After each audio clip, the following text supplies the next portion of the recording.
सभी लोग UGC net examination के लिए प्रिपेयर कर रहे हैं? वैसे तो इसका जवाब हाँ ही होने वाला है। अगर आप इस वीडियो को देख रहे हो, इस चैनल पर एक्टिव हो, तो आपको पता होगा कि UGC net examination, CSIR net examination या आईकार्ड जैसे एग्जामिनेशन, ये सभी एग्जामिनेशन क्वालिफाई करना इस वक्त आप सभी लोगों के लिए कितना महत्वपूर्ण है।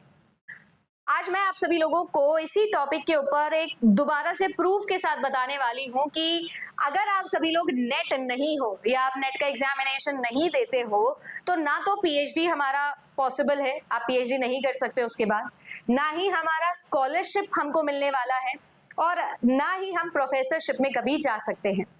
वो ऐसे कि असिस्टेंट प्रोफेसर बनने के लिए भले ही हमें पीएचडी नहीं चाहिए है, बट अगर आपको प्रमोशन लेना है और आपको एसोसिएट प्रोफेसर बनना है तो आप सभी लोगों के लिए पीएचडी मैंडेटरी है। और अगर आप एसोसिएट प्रोफेसर नहीं बने तो आप कभी भी प्रोफेसर नहीं बन पाएंगे। यानी अगर आपको प्रोफेसर बनना है तो जाहिर सी बात है पीएचडी करनी पड़ेगी, और अगर आपको पीएचडी करना है तो अब नेट करना कितना इंपॉर्टेंट हो गया है ये मैं आपको बता दूं। वैसे तो आप लोगों के लिए एक मैंडेटरी रूल निकल गया था कि सभी के सभी पीएचडी एडमिशन सब नेट के थ्रू ही होंगे, तो आपके लिए कैटेगरी 3 भी बनाई गई जिसको आप लोग बोलते हो ओनली पीएचडी। बट कैसे ओनली पीएचडी कैटेगरी का आपको फायदा नहीं मिलता है और क्यों आपके लिए नेट एग्जामिनेशन देना और देने के साथ साथ आपका जो लेटेस्ट स्कोर है यानी कि एक साल के अंदर अंदर का जो स्कोर है वो आपके लिए इंपॉर्टेंट है, वो मैं आपको इस वीडियो के अंदर बताने वाली हूँ।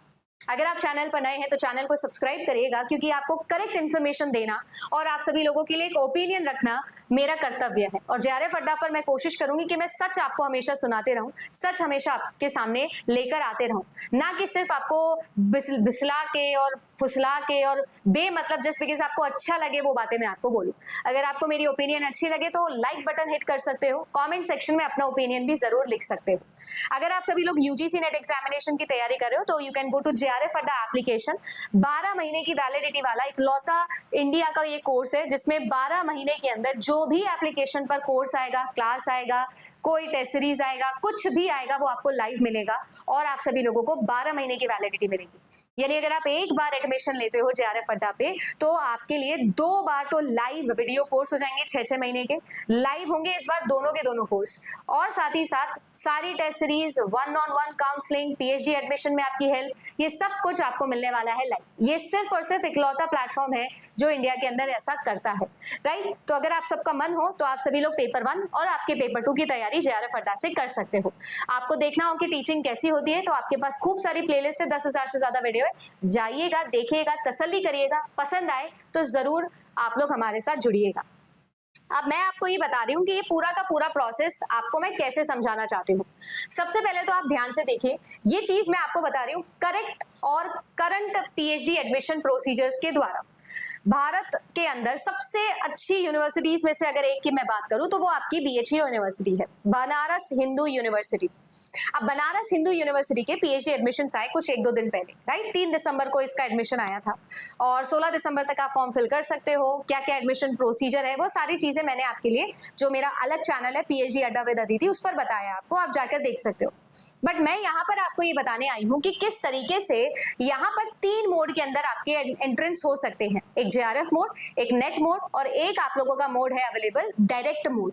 अब कई बच्चों को ऐसा लगता है कि अगर मैं नेट एग्जामिनेशन नहीं दे रहा हूं तो भी मैं डायरेक्ट मोड से एंट्री ले सकता हूं, तो कैसे उनके चांसेस बहुत कम हो जाते हैं वो मैं आपको बताऊंगी। और अगर कोई बच्चा है जो ऐसा सोच रहा है कि मैंने 1 साल पहले नेट क्वालिफाई किया था बट फिर भी क्योंकि मेरे पास तो नेट का सर्टिफिकेट है, लाइफ टाइम अवेलेबिलिटी है, ऐसा नहीं होने वाला है।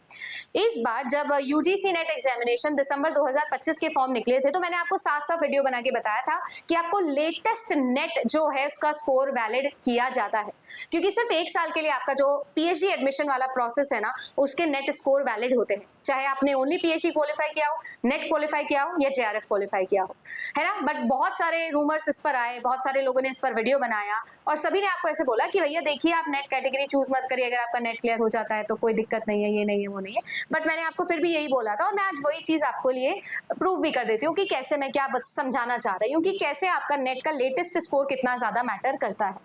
अब अगर हम लोग बात करें तो ये जो आपका पूरा इंफॉर्मेशन बुलेटिन है ना, इसमें आप लोग देख लोगे कि आपके कौन कौन से सब्जेक्ट्स के लिए फॉर्म निकले हैं, है ना। फाउंडर के बारे में यहाँ पे सारी चीजें लिखी हुई है ना। हम चलते हैं सीधा कि ये जो आपका एडमिशन मोड्स है ये एडमिशन मोड्स जो है वो कौन कौन से होने वाले हैं।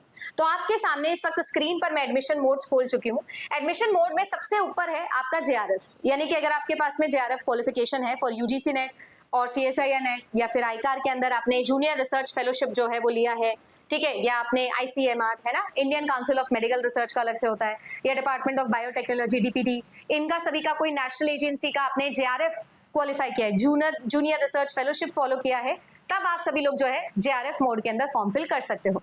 इस फॉर्म को फिल करने में इस कैटेगरी से सबसे बड़ा फायदा आपको ये मिलने वाला है कि 100% वेटेज जो है वो आपके इंटरव्यू पर है। अब आपके एडमिशन का मतलब आपको गारंटीड कॉल आएगा ही आएगा, इंटरव्यू का गारंटीड आपको कॉल आएगा ही आएगा, और आपकी जो इंटरव्यू है उस इंटरव्यू का ही प्रॉपर वेटेज है, 100% वेटेज आपके इंटरव्यू का है। देन उसके बाद में अगर आप ऐसा नहीं होते हो कि आपने नहीं किया है जेआरएफ क्वालिफाई, तो आप डायरेक्ट एडमिशन के लिए एलिजिबल हो। अदरवाइज आप क्या कर सकते हो, अदरवाइज जो है वो आप नेट कैटेगरी से भी फॉर्म को फिल कर सकते हो, है ना। अब इसका मतलब ये है कि आपको नेट का एग्जामिनेशन तो देना ही पड़ेगा। जब आपको नेट का एग्जामिनेशन देना पड़ेगा तो आप साफ साफ देखिएगा कैटेगरी 1 यानी जेआरएफ, कैटेगरी 2 यानी कि असिस्टेंट प्रोफेसर विदाउट जेआरएफ, और कैटेगरी 3 यानी कि आपने ना तो असिस्टेंट प्रोफेसर ना जेआरएफ बट आपने पीएचडी ओनली कैटेगरी के अंदर नेट एग्जामिनेशन को क्लियर किया है, तो आप लोग ये फॉर्म फिल कर सकते हो नेट मोड से। बट ध्यान से देखिएगा कि यहां पर आपको बोला हुआ है कि लेटेस्ट नेट स्कोर 1 साल का यानी जून 2025 का और 2024 दिसंबर का ही स्कोर इसमें वैलिड होने वाला है। अब यहाँ पर भी ओनली पीएचडी वाले बच्चों के इंटरव्यू कॉल के चांसेस बहुत कम है, मेरिट में आने के चांसेस बहुत कम है, क्योंकि यहाँ पर आपका स्कोर से मेरिट निकलेगा। 70% जो वेटेज होगा, है ना, वो आपका दिया जाएगा इस स्कोर को, नेट के अंदर जो आपका स्कोर आया है दिसंबर 24 का या जून 25 का, प्लस 30% वेटेज आपके इंटरव्यू को दिया जाएगा। पर इंटरव्यू में आपको कॉल तभी किया जाएगा जब आप मेरिट में आते हो।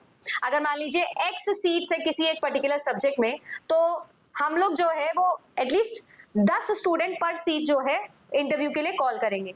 अगर मान लीजिए कि मेरिट में ही 10 से कम बच्चे आते हैं तो सबको कॉल आएगा, बट अगर 10 से ज्यादा होते हैं तो एक सीट के लिए 10 ही बच्चों को इंटरव्यू का कॉल आएगा। वो किस हिसाब से डिसाइड होगा, वो मेरिट के हिसाब से डिसाइड होगा, और मेरिट में 70% नंबर होंगे आपके यूजीसी नेट एग्जामिनेशन दिसंबर 2024 और जून 2025 का स्कोर, दोनों में से जिसमें भी ज्यादा है आप उसके अकॉर्डिंग फॉर्म फिल करिए। अब यहाँ पर जब आप ऐसा करोगे तो जाहिर सी बात है अगर आपने नेट क्वालिफाई किया आपके सब्जेक्ट में तो आपका स्कोर ज्यादा होगा, तो जो ओनली पीएचडी वाले बच्चे उनका तो चांसेस और कम हो जाते हैं। समझ रहे हैं? आई होप मैं समझा पा रही हूँ कि मैं क्यों बोल रही हूँ आपके लिए कि नेट देना, नेट क्वालिफाई करना और लेटेस्ट नेट क्वालिफाई करना कितना इंपॉर्टेंट है ना। ये सेम चीज सीएसआईआर में भी लगेगी, सेम चीज आईकार में भी लगेगी, सब में सेम लगेगी। अगर कोई भी कैंडिडेट है जिसने एक से ज्यादा एग्जामिनेशन क्लियर किया है तो वो जो भी मैक्सिमम वाला स्कोर है ना वो लगा दे। अब मान लीजिए कि ये भी नहीं मैम हम डायरेक्ट एडमिशन लेंगे। अगर आप डायरेक्ट एडमिशन लेना चाहते हैं तो मैं आपको साफ साफ बता दूं, बिना नेट एग्जामिनेशन के कोई भी करंट बच्चा ये डायरेक्ट एडमिशन मोड में फॉर्म फिल ही नहीं कर सकता, क्योंकि इस डायरेक्ट एडमिशन के अंदर जो जो प्रोविंसेस इन्होंने दिए ना वो इतने एब्रप्ट है, हम इनमें से कोई भी क्वालिफाई करे ही नहीं होंगे। जैसे सबसे पहले देखिए, अगर आप डायरेक्ट एडमिशन लेना चाहते हो तो आपके पास में कोई नेशनल या इंटरनेशनल स्कॉलरशिप आनी चाहिए। अगर वो आ ही रही होगी तो ऑलरेडी आप कहीं ना कहीं लगे हुए होंगे किसी प्रोजेक्ट में या किसी पीएचडी में, तो आप क्यों फॉर्म फिल करेंगे, ठीक है, बट फिर भी चलिए कोई नहीं। आगे देखिए, कोई भी कैंडिडेट जो है वो सीनियर मैनेजमेंट में होना चाहिए है ना, वाइस चांसलर का प्रायर अप्रूवल के साथ में वो फॉर्म फिल करे। अब सीनियर मैनेजमेंट कोई गवर्नमेंट डिपार्टमेंट के अंदर है, किसी पीएसयू के अंदर है, किसी प्राइवेट इंडस्ट्री के अंदर है ना, वो होना चाहिए। बट जो पे मैट्रिक्स है वो कितना होना चाहिए, लेवल 12 का होना चाहिए, है ना, बहुत ही ज्यादा है ये, लेवल 12 का होना चाहिए, रेप्यूटेड होना चाहिए और टॉप मैनेजमेंट होना चाहिए प्राइवेट इंडस्ट्री का भी, ठीक है। या फिर उसके पास अपने प्रोफेशनल एक्सपीरियंस 12 साल का हो और 43 साल से ज्यादा की उम्र ना हो। अगर कोई भी बच्चा है जो पार्ट टाइम पीएचडी कर रहा है और फुल्ली स्पॉन्सर्ड कर रहा है तो भी वो ये फॉर्म फिल कर सकता है। अब ये भी देखिए आप, ठीक है ना। इसके अलावा आप देख लो कि आपके पास में कोई कैंडिडेट है जो एक्सटर्नली फंडेड रिसर्च प्रोजेक्ट पर काम कर रहा है तो भी वो ये फॉर्म फिल कर सकता है, और उसमें भी ये सारी चीजें डिपेंड करेगी, स्कॉलरशिप तब मिलना स्टार्ट होगी या तब पीएचडी एडमिशन कंप्लीट होगा जब इंटरव्यू क्लियर करोगे। अगर बात किया जाए तो आप परमानेंट अगर टीचर हो बीएचयू के अंदर ही तो भी आप फॉर्म फिल कर सकते हो। परमानेंट नहीं हो, नॉन टीचिंग एम्प्लॉय मतलब नॉन टीचिंग परमानेंट एम्प्लॉय नहीं हो, है ना, तो आप फॉर्म फिल नहीं कर सकते हो। अगर नॉन टीचिंग हो और किसी परमानेंट पोस्ट पर हो बीएचयू के अंदर तो भी आप लोग एडमिशन ले सकते हो, पर उसके लिए भी इंटरनल एक एमसीक्यू एग्जामिनेशन होगा, फिर आप को इंटरव्यू में कॉल किया जाएगा। या फिर अगर आप मेडिकल साइंस से पीजी हो, है ना, DM हो, MD हो, MS हो, तो आप ये फॉर्म फिल कर सकते हो। यानी कुल मिला के डायरेक्ट एडमिशन के लिए अगर मैं देखूं तो कोई भी आज का बच्चा अभी मतलब है ना, अभी जो पोस्ट ग्रेजुएट किया है या वो बच्चे के लिए बहुत ही मुश्किल है ये सारी प्रोविजंसेस को क्लियर करना, है ना। तो हमारे लिए तो यही दोनों बचते हैं, नेट मोड या फिर JRF मोड, और दोनों के लिए आपका नेट एग्जामिनेशन देना बहुत ही ज्यादा मैंडेटरी हो गया है, और नेट एग्जामिनेशन देना भी जरूरी हो गया है, और लेटेस्ट नेट एग्जामिनेशन जो है वो भी क्लियर करना हमारे लिए बहुत ज्यादा जरूरी हो गया है।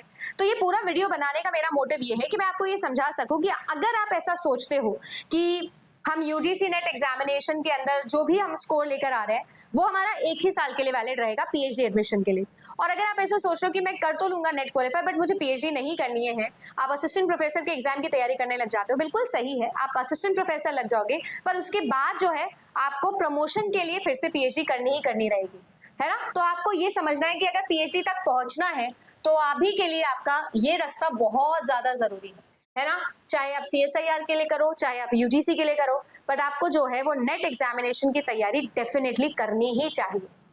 कैसा लगा आपको आज का ये वीडियो, जरूर कमेंट सेक्शन में बताइएगा।